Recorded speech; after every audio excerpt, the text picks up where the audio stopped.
ऐसा कैसे हो सकता है? कोई बैंक से 1000 करोड़ निकाल कर ले जाए और पता भी न चले। तुम लोगों के पास 1 घंटे का समय है। 1000 करोड़ वापस लाओ बैंक में, वरना बैंक डूब जाएगा। सभी गेट खोलो, पुलिस आ रही है। सब लोग पीछे हटो, बैंक के अंदर प्रवेश करो। सभी लोग सुरक्षित अंदर जाओ। सब लोग शांत रहो। सभी गेट तुरंत बंद करो। कंट्रोल रूम को अलर्ट करो। सर्वर रूम की सिक्योरिटी बढ़ाओ, कोई भी बाहर नहीं जाएगा। अंकल, क्या हुआ है? पुलिस क्यों आई है?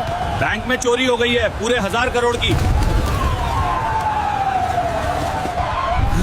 पैसे बैंक से चोरी नहीं हुए, बैंक के सिस्टम में प्रॉब्लम है, और कुछ नहीं। अब एक भिखारी बताएगा कंप्यूटर के बारे में।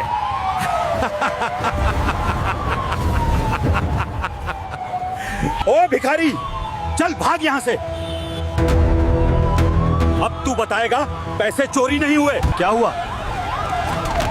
कौन है ये लड़का? ये भिखारी कह रहा है पैसे बैंक से चोरी नहीं हुए, बैंक में ही है। इस भिखारी को क्यों बैंक के अंदर लेकर आए हो? ये लड़का कह रहा है पैसे बैंक के अंदर ही हैं। ओ भिखारी, तुमको पता भी है 1000 करोड़ कितने होते हैं?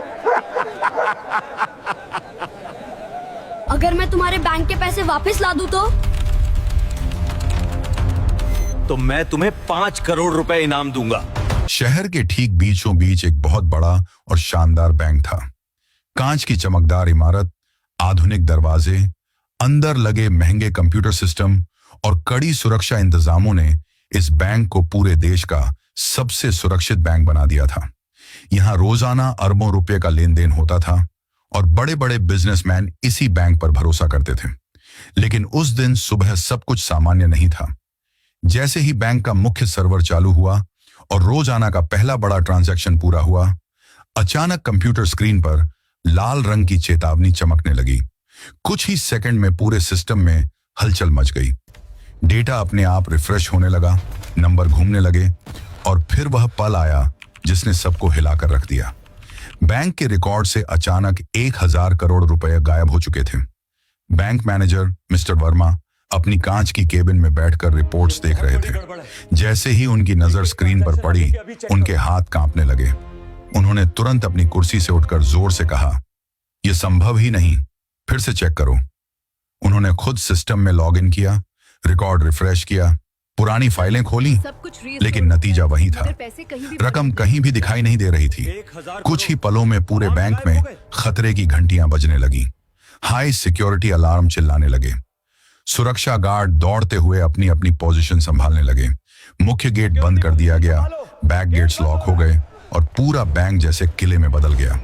कोई भी अंदर या बाहर नहीं जाएगा, सिक्योरिटी चीफ की आवाज गूंजी। बैंक के अंदर अफरा तफरी फैल चुकी थी। कर्मचारी एक दूसरे को देख रहे थे। किसी के चेहरे पर डर था तो किसी पर पसीना। आईटी डिपार्टमेंट को तुरंत बुलाया गया। कंप्यूटर बंद कर फिर से चालू किए गए। सर्वर रिस्टोर किया गया, बैकअप फाइलें निकाली गईं, लेकिन 1000 करोड़ रुपए का कोई पता नहीं चला। कुछ देर बाद प्रोफेशनल हैकर्स और साइबर एक्सपर्ट्स को भी बुलाया गया। उन्होंने लैपटॉप खोला और बैठकर कोड्स चेक करने लगे। डेटा लाइंस स्कैन की गईं, लेकिन जैसे जैसे समय बीत रहा था, सबके चेहरे और भी परेशान होते जा रहे थे। सर, लगता नहीं कि यह सामान्य हैकिंग है, एक एक्सपर्ट ने धीरे से कहा। यह सुनकर बैंक मैनेजर का गुस्सा फट पड़ा। वह चिल्लाते हुए पूरे स्टाफ पर बरस पड़े। अगर ये पैसे वापस नहीं आए तो यह दुनिया का सबसे बड़ा बैंक बर्बाद हो जाएगा। गुस्से और चिंता के बीच वह कुर्सी पर बैठ गया, सिर दोनों हाथों में पकड़ लिया। डेटा रूम, जहां पूरे बैंक की फाइलें और रिकॉर्ड सुरक्षित थे, वहां बार बार चेकिंग हो रही थी, लेकिन नतीजा शून्य था। हैकर्स भी सिर पकड़कर बैठे थे, किसी को समझ नहीं आ रहा था। इसी बैंक के बाहर सड़क के किनारे एक बड़ा सा पेड़ था। इसी पेड़ के नीचे अक्सर 18 साल का एक लड़का रोहित कुछ देर आराम करने बैठ जाता था। रोहित एक भिखारी था जो शहर की गलियों में घूमकर भिक्षा मांगता और गुजर बसर करता था। उसकी मां बहुत पहले दुनिया से जा चुकी थी और जीवन ने उसे बहुत जल्दी समझदार बना दिया था। रोहित को इलेक्ट्रॉनिक्स में असाधारण रुचि थी। कहीं से टूटा हुआ चार्जर मिलता, कहीं कंप्यूटर का कोई हिस्सा, वह सब उठा लेता। घर जाकर उन्हें जोड़ने की कोशिश करता और अक्सर सफल भी हो जाता। उसने अपने छोटे से कमरे में एक छोटी सी लैब बना रखी थी जहां वह प्रयोग करता। रोहित अक्सर इस बड़े बैंक के पास से गुजरता तो उसी पेड़ के नीचे बैठ जाता। वहां से बैंक की पिछली दीवार के साथ लगी computer transmission lines, power supply और ऑटोमेटिक कंट्रोल सिस्टम साफ दिखाई देते थे। वह उन्हें ध्यान से देखता, उनकी आवाजें सुनता और समझने की कोशिश करता कि यह सब कैसे काम करता है। उस दिन जब रोहित पेड़ के नीचे बैठा था, अचानक उसने मशीनों में अजीब सा बदलाव महसूस किया। मशीनों की आवाज में हल्का सा फर्क था। पावर सप्लाई की हल्की सी कंपन असाधारण लग रही थी। रोहित तुरंत चौंक गया। कुछ तो गड़बड़ है, उसने दिल में सोचा। इसी समय बैंक के अंदर शोर मच गया। सुरक्षा गार्ड दौड़ते हुए अंदर जा रहे थे। पुलिस की गाड़ियां आ चुकी थीं और पूरा इलाका घेर लिया गया। कुछ देर बाद एक व्यक्ति बाहर आया और ऊंची आवाज में बोला, बैंक से 1000 करोड़ रुपए गायब हो गए हैं। यह सुनकर सब हैरान रह गए। रोहित चुपचाप सब कुछ देख रहा था, लेकिन उसके दिमाग में एक बात स्पष्ट हो चुकी थी। पैसे चोरी नहीं हुए थे, वे बैंक के अंदर ही मौजूद थे। बस सिस्टम की खराबी की वजह से रिकॉर्ड में दिखाई नहीं दे रहे थे। और रोहित को यह बात उसी समय समझ में आ गई जब वह पेड़ के नीचे बैठकर उन मशीनों को ध्यान से देख रहा था। बैंक के बाहर पुलिस की गाड़ियां खड़ी थीं, सुरक्षा अलर्ट पर थी और मीडिया वाले दूर से तस्वीरें खींच रहे थे। अंदर बैंक के कर्मचारियों के चेहरों पर डर और शर्म साफ दिखाई दे रही थी। हर कोई यही सोच रहा था कि अगर यह रकम वापस नहीं आई तो क्या होगा। इसी अफरा तफरी के बीच रोहित धीरे धीरे सिक्योरिटी गेट के पास आया। उसके कपड़े फटे हुए थे, चेहरे पर धूल जमी हुई थी, लेकिन आंखों में एक अजीब सा आत्मविश्वास था। एक गार्ड ने उसे देखते ही रोक दिया। ओए, यहां से हट, यह जगह तेरे लिए नहीं है। रोहित ने बिना घबराए जवाब दिया, अंकल पैसे चोरी नहीं हुए हैं, समस्या सिस्टम में है, मैं इसे ठीक कर सकता हूं। गार्ड हंस पड़ा, जा कहीं और जाकर भीख मांग। लेकिन उसी पल एक सीनियर सिक्योरिटी ऑफिसर ने यह बात सुन ली। उसने रोहित को ध्यान से देखा और फिर पूछा, तुम्हें यह सब कैसे पता? रोहित ने पीछे पेड़ की तरफ इशारा किया। बैंक की बैक साइड की पावर सप्लाईज और ट्रांसमिशन लाइंस आज सही से काम नहीं कर रही। लोड बैलेंस खराब है, डेटा रिकॉर्ड ब्लॉक हुआ है, डिलीट नहीं। यह सुनकर सिक्योरिटी ऑफिसर के चेहरे पर हैरानी छा गई। उसने तुरंत रोहित को मैनेजर के पास ले जाने का आदेश दिया। बैंक के अंदर कदम रखते ही रोहित ने चारों ओर नजर दौड़ाई। बड़ी बड़ी स्क्रीनें, सर्वर रूम के दरवाजे, घबराया हुआ स्टाफ और आईटी एक्सपर्ट्स जो लगातार कीबोर्ड पर उंगलियां चला रहे थे। मैनेजर ने रोहित को देखते ही गुस्से में कहा, यह मजाक का वक्त नहीं है, इसे बाहर निकालो। लेकिन सिक्योरिटी ऑफिसर ने गंभीरता से कहा, सर, यह लड़का कह रहा है कि पैसे चोरी नहीं हुए हैं, इसने पावर और ट्रांसमिशन सिस्टम की बात की है। मैनेजर ने थके हुए अंदाज में रोहित की तरफ देखा। अगर तुम गलत साबित हुए तो तुम्हें तुरंत बाहर निकाल दिया जाएगा। रोहित ने सिर हिलाया, मुझे सिर्फ सर्वर रूम और मैन पावर लॉग्स देखने दीजिए। आईटी टीम ने हिचकिचाते हुए उसे एक स्क्रीन दी। रोहित ने लॉग्स देखना शुरू किया। कुछ मिनटों बाद उसकी नजर एक खास टाइम स्टैम्प पर टिक गई। यही समस्या है, उसने धीरे से कहा। उसने समझाया कि हाई वोल्टेज पावर सप्लाई में माइक्रो फ्लक्चुएशन हुआ था, जिसकी वजह से डेटा सिंक प्रोसेस रुक गया। रकम डेटाबेस में मौजूद थी, लेकिन ट्रांजैक्शन इंडेक्स करप्ट हो गया था, इसलिए सिस्टम बैलेंस को 0 दिखा रहा था। यह हैकिंग नहीं है, यह साइलेंट सिस्टम फेल्योर है। हैकर्स और आईटी एक्सपर्ट्स एक दूसरे की ओर देखने लगे। किसी ने भी इस एंगल से नहीं सोचा था।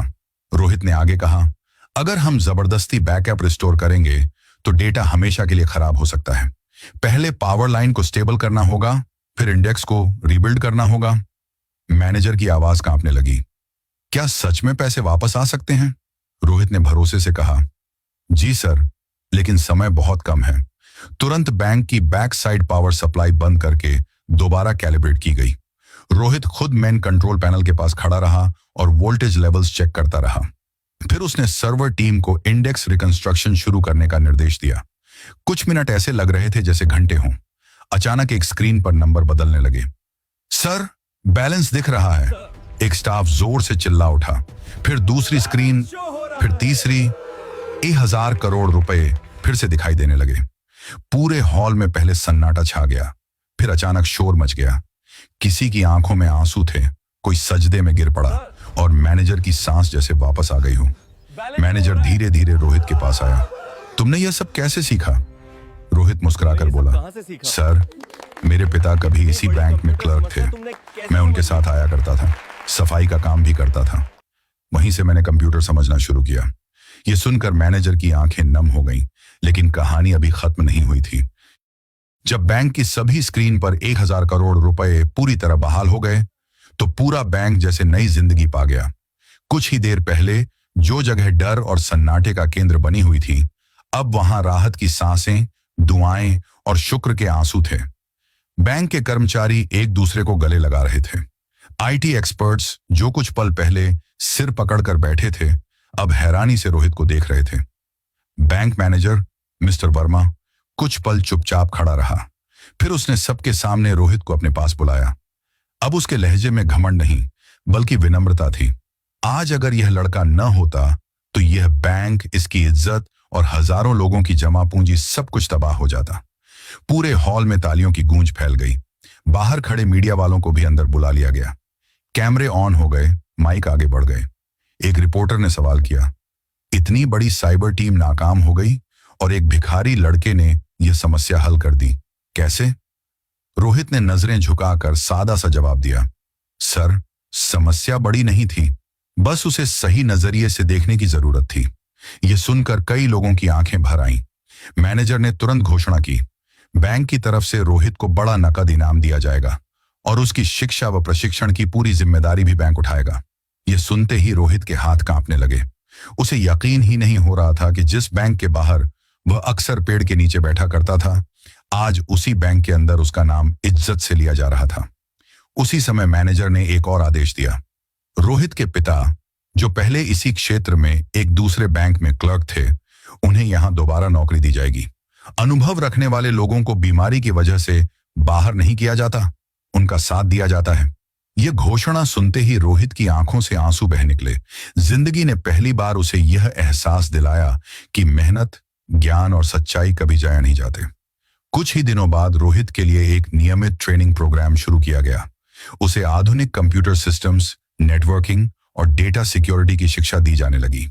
वह लड़का जो कभी कबाड़ चुनकर इलेक्ट्रॉनिक पुर्जे जोड़ता था, अब उन्हीं सिस्टम्स को समझ रहा था जिन पर देश की अर्थव्यवस्था टिकी हुई थी। बैंक के बाहर वही पेड़ आज भी खड़ा था, लेकिन अब रोहित वहां भीख मांगने नहीं, बल्कि कभी कभी रुककर मुस्कुराते हुए उसे देखता था। वह पेड़ इस बात का गवाह था कि काबिलियत कपड़ों से नहीं, हालात से नहीं, बल्कि सोच से पहचानी जाती है। एक मीटिंग में मिस्टर वर्मा ने सभी कर्मचारियों से कहा, आज हमें यह सबक मिला है कि बड़े पद और बड़ी डिग्रियां ही सब कुछ नहीं होती। कभी कभी सड़क किनारे बैठा एक लड़का भी वह हल जानता है जो बड़े बड़े सिस्टम नहीं जान पाते। रोहित की कहानी पूरे शहर में फैल गई। लोग उसे एक चमत्कार कहते थे, लेकिन सच्चाई यह थी कि यह कोई चमत्कार नहीं, बल्कि मेहनत, जिज्ञासा और सीखने की लगन का नतीजा था। और वह बैंक जो एक दिन तबाही के कगार पर खड़ा था, उसी दिन उसे एक ऐसा हीरो मिल गया जिसे किसी ने पहले पहचाना ही नहीं था। सीख, दुनिया में कोई इंसान छोटा नहीं होता, हालात उसे छोटा बना देते हैं। अगर मौका दिया जाए तो एक भिखारी भी इतिहास बदल सकता है।